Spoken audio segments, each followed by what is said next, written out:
Tonight, the mother of the autistic woman shot and killed by Mesa police is speaking out. And CBS 5's Ashley Berry talked with her today. And Ashley, this was an emotional interview. It was absolutely just heartbreaking, especially when you consider one of the officers that responded and fired one of those shots was actually trained in crisis prevention. Danielle Jacobs battled autism her entire life, her mother says, and had at least one other run-in with police.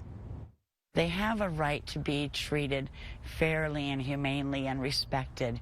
They have a right to be listened to, and so she worked really hard at teaching others to do that. Stacia Clark calls it an eerie twist of fate. Her 24-year-old daughter, Danielle Jacobs, seen in this video with her Rottweiler Samson, a dog she trained to help her cope with autism, was shot and killed by Mesa police Thursday.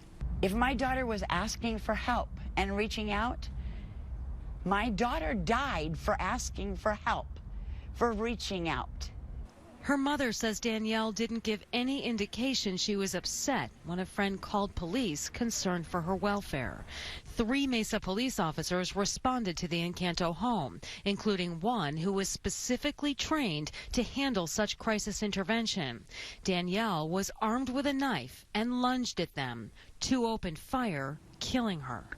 There has to be a better way for law enforcement to respond and to handle situations, especially when they know that this is an individual with special needs. It's a question we asked police because she had a previous run-in with police. Were the officers aware of her mental illness? There was no indication that she was mentally ill. The only indication we had was that she was going to hurt herself. And again, she was armed with a knife. We should mention that both officers were also armed with tasers, but chose to use their firearms. Both officers, all 3 officers, I should say, are now on paid administrative leave, which is routine in any situation like this. We, of course, will be following this and bring you any developments as they become available. Live in Mesa, Ashley Berry, CBS 5 News.